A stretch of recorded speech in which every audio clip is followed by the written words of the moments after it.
dance through the highways, and on we'll go.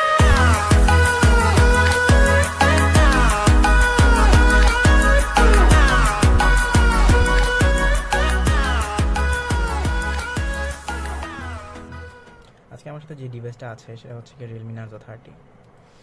আমি এই ডিভাইসটা কিনছিলাম হচ্ছে গিয়া গত বছরের লাস্টের দিকে, ডিসেম্বরের দিকে। তো আমি এটা সম্বন্ধে কোনো রিভিউ দিতে যাচ্ছি না, কারণ কম বেশ তো সবাই দেখছেন এটার রিভিউ।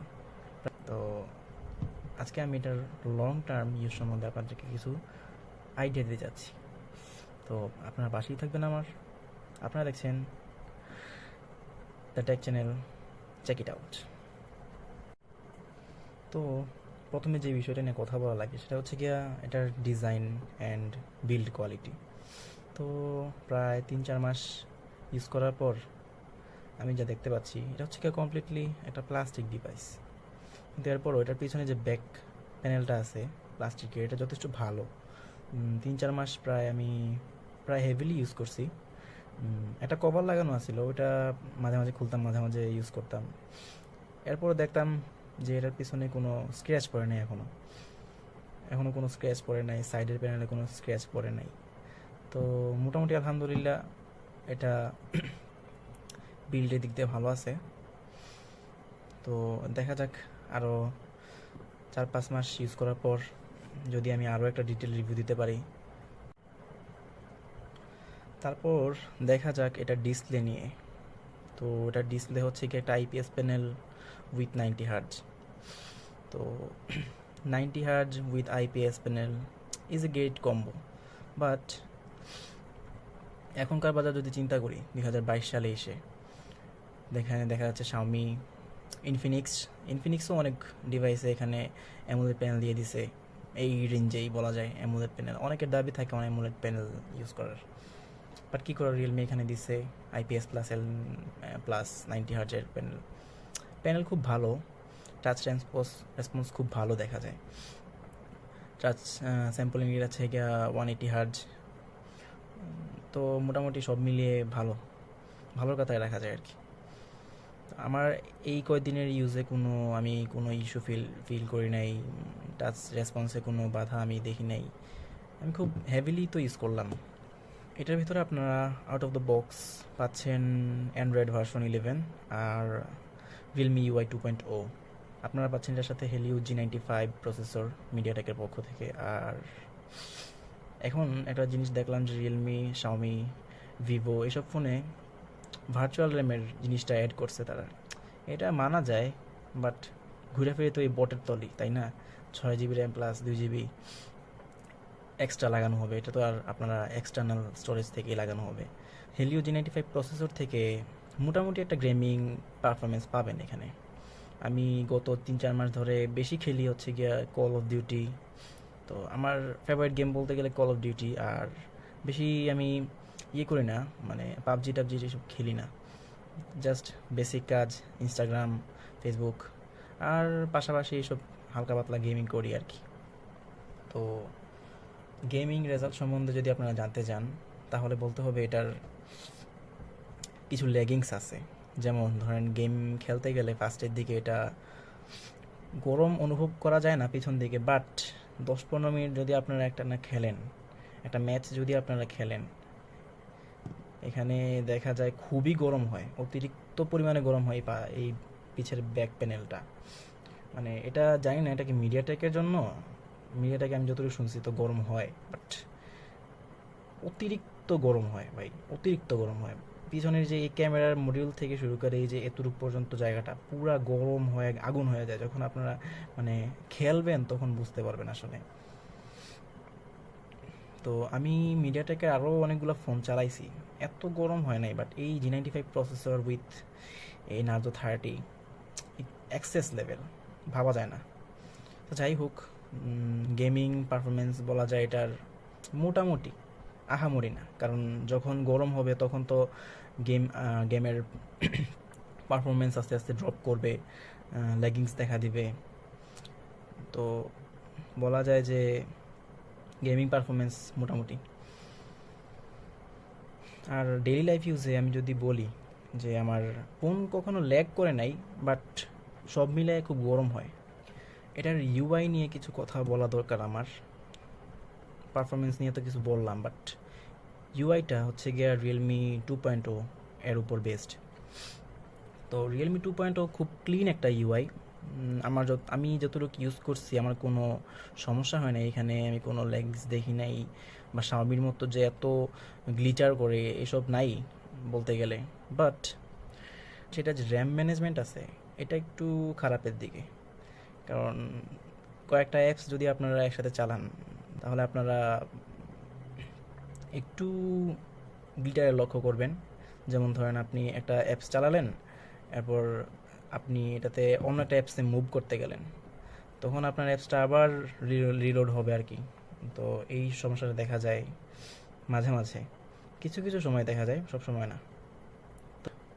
ওভারঅল পারফরমেন্স ভালো, ভালোর কথায় রাখা যায়। তো এবার আসা যাক এটার ক্যামেরা পারফরমেন্স নিয়ে।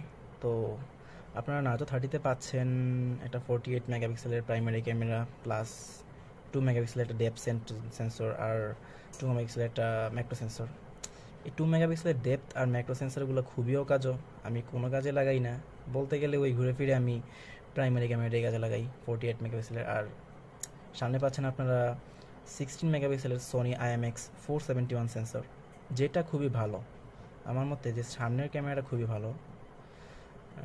আপনাদেরকে আমি একটু পরে ক্যামেরা রেজাল্টস দেখাবো। Wastelands through the highways till my shadow turns to sun rays, and on we'll go through the wastelands through the highways, and on we'll go.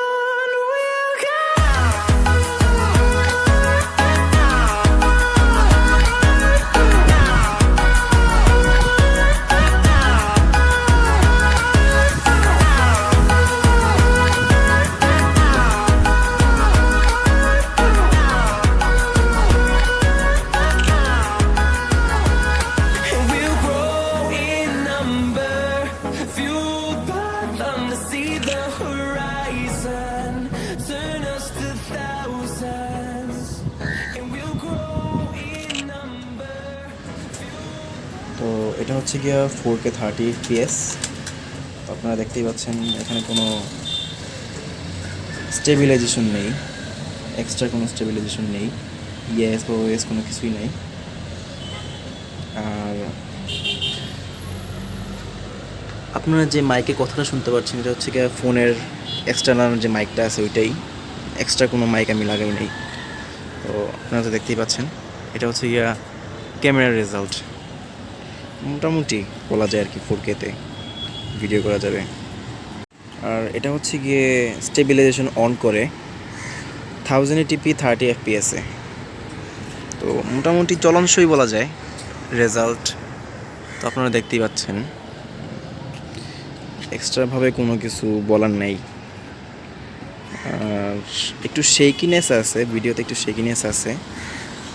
এটা মোটামুটি গ্রহণযোগ্য, কারণ এডিট করতে গেলে পরে দেখা যাবে যে কোয়ালিটি ডিক্রিজ হচ্ছে আর কি। আপনারা তো ক্যামেরার রেজাল্টগুলো দেখলেনই। আমার মতে এটার ক্যামেরাটা আহামরি কিছু না, 48 মেগাপিক্সেলের আহামরি কিছু না। কারণ ক্যামেরার স্টিল পিকচারগুলো থেকে খুব স্যাচুরেশন বেশি পিকচার পাওয়া যায়, social media ready type picture পাওয়া যায়, যেখানে আপনারা শার্পনেস খুবই কম পাবেন। মাঝে মাঝে এডিট করতে গেলে ছবি ফেটে যায়। স্টিল পিকচারের দিক দিয়ে একটু পিছায় আছে। আর যদি ভিডিও সেকশনে গিয়ে বলতে যাই, ভিডিও সেকশনের দিক দিয়ে আরও বেশি পিছায় আছে।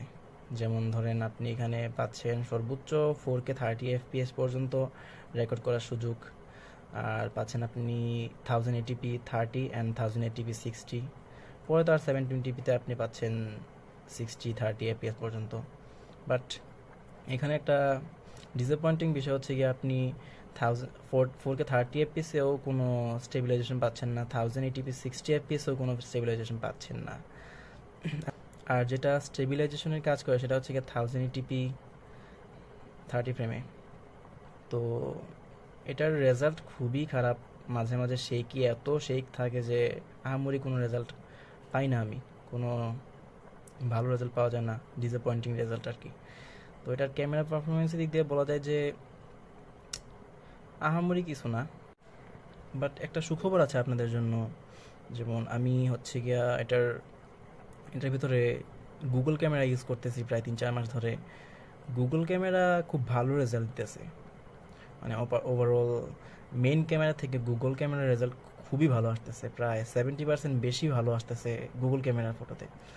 তো আপনারা যদি চান এটার ভিতরে গুগল ক্যামেরার ডিটেল রিভিউ সম্বন্ধে, তাহলে কমেন্ট বক্সে জানাবেন। আমি এটার ভিতরে যে ভার্সনটা আছে গুগল ক্যামেরার ওইটার রিভিউ করব, প্লাস এই ফোনের সাথে কতটুকু যায় বা এটার রেজাল্ট কী কী আছে সবই রিভিউ করব যদি আপনারা চান। তো এবার আসা যাক এটা ব্যাটারি পারফরমেন্স নিয়ে। তো এটাতে আপনারা পাচ্ছেন 5000 mAh লিথিয়াম পলিমার ব্যাটারি, যেটা নাকি ডেইলি ইউজে খুব একটা প্যারা দেয় না। আপনারা তো জানেনই যে রিয়েলমি ইউআই প্লাস রিয়েলমি ফোনে যে ব্যাটারি ব্যাকআপ কতটুকু থাকে, খুবই জঘন্য। বাট এটাতে আমি খুব ভালো একটা ব্যাটারি ব্যাকআপ পেয়েছি। আমার ডেইলি টু ডেইলি ইউজে আমি প্রায় 3-4 ঘন্টা লাগাতার ইউজ করতে পারছি। প্লাস কোনো Facebook scrolling plus Instagram plus টুকটাক গেমিং সহ প্রায় 3 ঘন্টার কাছাকাছি যায় আর কি। তো ব্যাটারির দিক থেকে আপনি সন্তুষ্ট থাকবেন আশা করা যায়।